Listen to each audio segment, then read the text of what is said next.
बिस्मिल्लाहिर्रहमानिर्रहीम, अस्सलाम वालेकुम। मैं हूं नुमान खान और आप देख रहे हैं मेरा फेसबुक और यूट्यूब चैनल। उम्मीद करता हूं कि आप खैरियत से होंगे।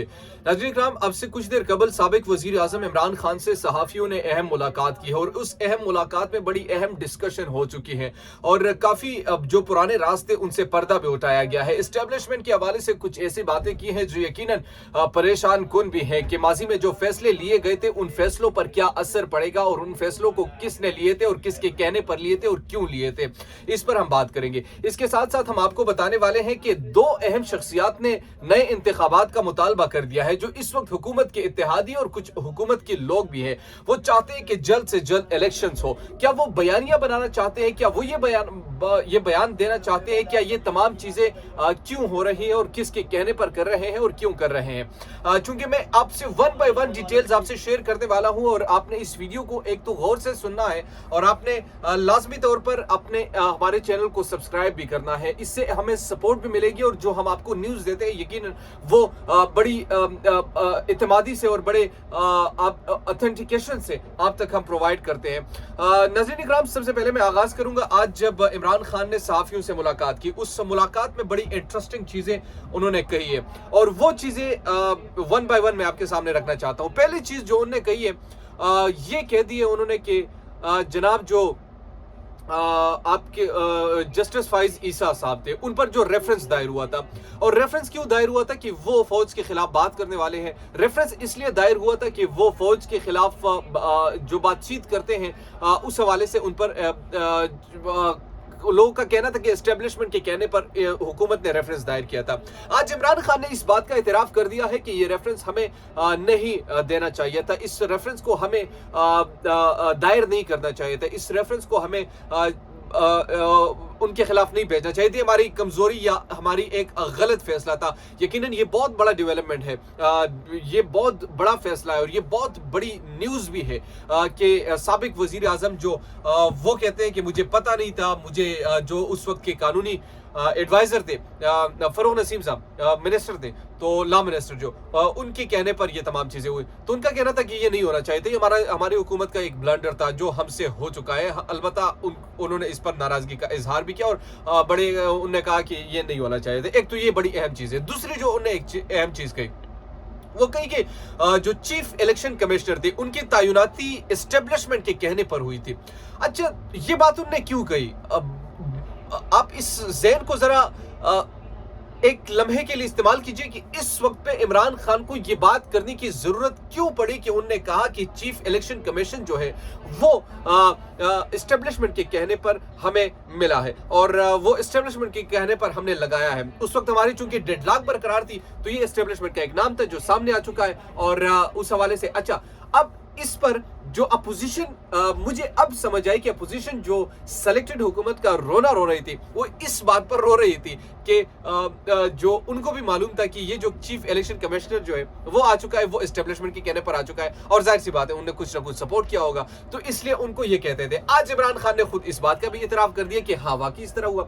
अब इमरान खान ने ये भी कह दिया कि मेरे पास बहुत सारी चीजें हैं फौज के खिलाफ कहने के लिए, लेकिन मैं कहूंगा नहीं। मगर कहते कहते वो बहुत सारी चीजें कह जाते हैं। चीफ इलेक्शन कमिश्नर का कह दिया, फाइज ईसा जिनके साथ लड़ाई थी, असल में जिनने रेफरेंस दायर किया था उनके हवाले से कह दी कि हमारी हुकूमत की सबसे बड़ी गलती थी।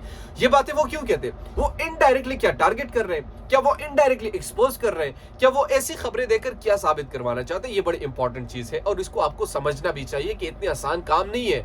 ये इमरान खान जो ये बातें एक एक खोलकर बता रहे हैं, ये उनको एक पैगाम दे रहे हैं, उनको ये बता रहे हैं कि ये माजी में जो कुछ होता रहा ये सिर्फ मैं कसूरवार नहीं हूं, आप भी साथ मेरे कसूरवार थे, आपने भी साथ में ये तमाम चीजें की थी, वरना इमरान खान को क्या पड़ी? इमरान खान जो हुकूमत करता रहा वो खामोश बैठ सकता है, लेकिन वो बैठेगा नहीं। मुझे जो एंकर इमरान खान रियाज है उनका एक जुमला याद आता है, वो कहते हैं कि ये पूछेगा नहीं कि मुझे क्यों निकाला, ये बताएगा कि मुझे क्यों निकाला, और वो बता रहे हैं, वो एक्सपोज कर रहे हैं, एक एक चीज को आपके सामने रख रहे हैं, एक एक चीज को आपके सामने लेकर आ रहे हैं, एक एक चीज को आपके सामने एक्सप्लेन कर रहे हैं।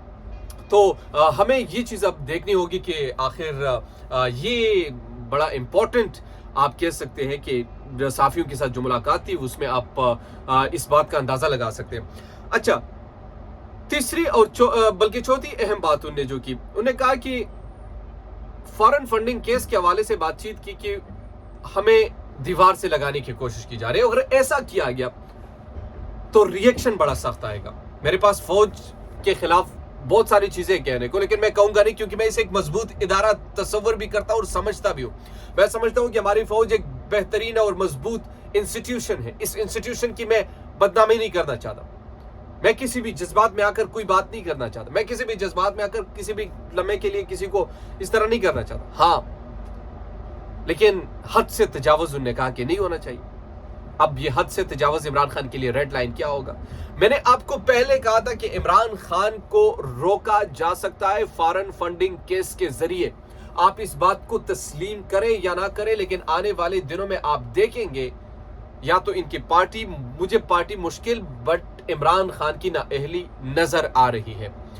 ये मैं बार बार ये जुमला आपके सामने रख रहा हूं। इमरान खान की नाअहली मुझे नजर आ रही है, और वो इसलिए नहीं आ रही कि वो फॉरेन फंडिंग केस में वाकई मुलजिम है, बल्कि मुझे वो इसलिए नजर आ रही है क्योंकि उन्हें अब सियासत से आउट करने का सोचा जा रहा है। ये मैं आपको बड़ी वसूख से कह सकता हूं कि बड़ी कोशिश की जा रही किस तरीके से निकाला जाए। मगर दूसरी तरफ वो ये भी सोचते हैं कि यार ये पब्लिक को हम फेस कर सकेंगे।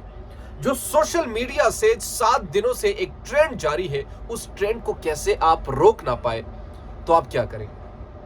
तो ये बड़ी इंपॉर्टेंट चीज है, इसको वो जरूर ज़हन में रखेंगे। एक और चीज बड़ी इंपॉर्टेंट है, और वो चीज है मौलाना फजल रहमान की बात चल रही है। वो चाहते हैं कि जल्द से जल्द इंतखाबात हो। वो चाहते हैं कि जल्द से जल्द इंतखाबात भी, और इंतखाबात के साथ साथ वो चाहते हैं कि नए इंतखाबात और फ्री एंड फेयर इलेक्शंस हो। हम हुकूमत में ज्यादा से ज्यादा उन्हें कहा कि साल तक बमुश्किल भी रहेगी, लेकिन उससे पहले इंतखाबात हो।